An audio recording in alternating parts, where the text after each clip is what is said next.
잘 지냈나요? 우리 말씀 속으로 떠나볼까요? 오늘의 말씀, 잘 쉬고 있나요? 배울 말씀, 마가복음 6장 30에서 32절 말씀, 참고 말씀, 누가복음 10장 17절, 창세기 2장 1에서 3절 말씀. 어느 화창한 날, 제자들이 환한 얼굴로 예수님을 부르며 달려왔어요. 제자들은 마을 곳곳으로 흩어져 예수님의 말씀을 가르치고 병든 사람들을 치유하고 돌아오는 길이었어요. 예수님, 다녀왔습니다. 저기 아랫마을에서 귀신 들린 아주머니를 만났는데요. 예수님의 이름으로 귀신을 내쫓고 고쳐주고 왔어요. 그러자 또 다른 제자가 말했어요. 예수님, 저희는 구원에 대해서 궁금해하는 사람들에게 예수님의 복음을 전하고 왔어요. 예수님의 복음을 듣고 다들 밝은 표정이 되어 돌아갔어요. 예수님, 저희는요, 절뚝거리며 다리를 저는 사람들이 있어서 예수님의 이름으로 고쳐주었어요. 정말 대단했어요.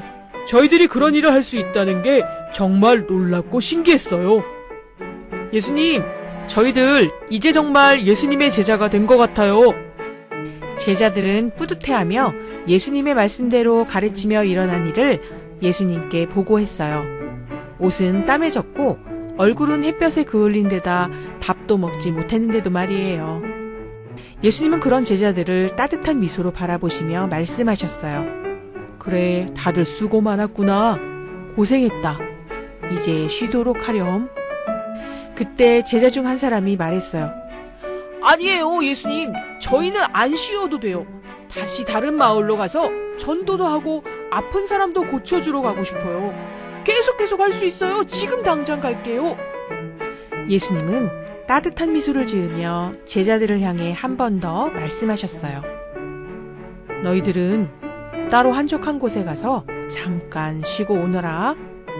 제자들은 예수님의 말씀을 따라 쉬기 위해 배를 타고 따로 한적한 곳으로 갔어요. 예수님은 열심히 복음을 전하고 돌아온 제자들에게 쉬라고 말씀하셨어요. 예수님이 그냥 쉬라고 하신 것 같지만 우리들에게 왜 쉬어야 하는지, 언제 어떻게 쉬라는 것인지 가르쳐 주신 말씀이에요. 먼저 예수님이 말씀하신 쉼은 나의 일을 성실히 마친 후에 갖는 것이에요. 제자들은 예수님의 말씀을 지켜 마을 곳곳에 가서 열심히 말씀을 전하고 병자들을 고쳐주고 돌아왔어요. 제자들이 열심히 하나님의 일을 하고 돌아왔을 때 예수님은 쉬라고 말씀하셨어요. 이렇듯 열심히 일을 한 사람, 열심히 공부한 사람에게는 쉼이 필요해요. 나에게 맡겨진 일을 열심히 한 후에 쉬는 것이 진짜 쉼이에요.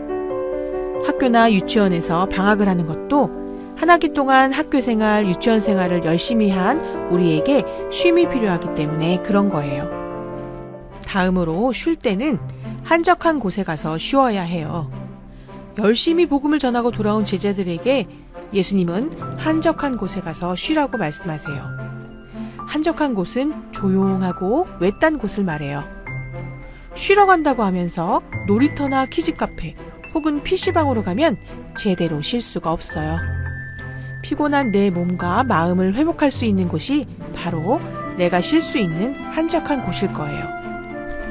여러분에게도 그런 한적한 쉴 것이 있나요? 마지막으로 쉴 때는 정해진 시간을 쉬어야 해요. 예수님께서는 제자들에게 잠깐 쉬라고 말씀하셨어요. 잠깐의 쉼은 다음을 준비하기 위한 회복의 시간이에요. 예수님은 계속 쉬어라, 쉴 수 있을 때까지 쉬어라 하지 않으셨어요. 우리도 마찬가지예요. 내게 주어진 공부, 놀이, 취미, 또 교회의 여러 가지 일들을 더 잘하기 위해 잠시 쉬면서 몸과 마음을 회복하고 준비하는 것이 필요하지, 계속 쉰다면 결국 우리는 어떤 것도 이룰 수 없을 거예요. 친구들, 예수님의 말씀에 비추어 쉼에 대해 생각해 보았어요. 열심히 나의 할 일을 다 한 후에 갖는 쉼, 쉴 수 있는 곳에서 정해진 시간 동안 쉬는 쉼이 예수님이 우리에게 말씀해 주시는 쉼의 올바른 모습이에요. 여러분이 생각하고 있던 쉼과 예수님이 말씀해 주신 쉼에는 어떤 차이가 있었나요? 내가 쉬고 있는 시간들을 떠올려 보세요. 어떤 모습으로 우리는 쉬고 있을까요? 내가 해야 할 일을 하지 않고 몇 시간 동안 게임만 하거나 실컷 놀고 난 후에 쉼이 필요하다고 말하는 것, 정오까지 늦잠을 자고 일어나서는 쉬어야겠다고 말하는 것은 예수님이 말씀하신 쉼과는 다른 것이에요. 쉼은 내가 나의 몫으로 주어진 할 일을 다 마친 후에 얻을 수 있는 선물 같은 시간이에요. 혹시 밀린 숙제, 미루어둔 방정리, 정돈 등등 나의 할 일은 하지 않고 쉬고만 있지는 않은지 나의 쉬고 있는 모습을 돌아보면 좋겠어요. 해야 할 일과 쉬는 일의 순서가 바뀌어 있진 않은지도 생각해 보세요. 해야 할 일을 마친 후에 달콤한 쉼을 갖는 우리가 되기를 바라요. 그리고 잘 쉬기 위해서는 쉴 수 있는 공간을 찾아보세요. 나의 몸과 마음을 잠시 동안 회복시켜 줄 곳에서 쉬는 것이 진짜 쉼을 얻는 방법이에요. 게임방, 시끄러운 소리가 들리는 곳, 지저분한 곳에서는 쉴 수 없어요. 우리는 몸과 마음을 충전할 수 있는 한적한 곳으로 쉬러 가야 해요.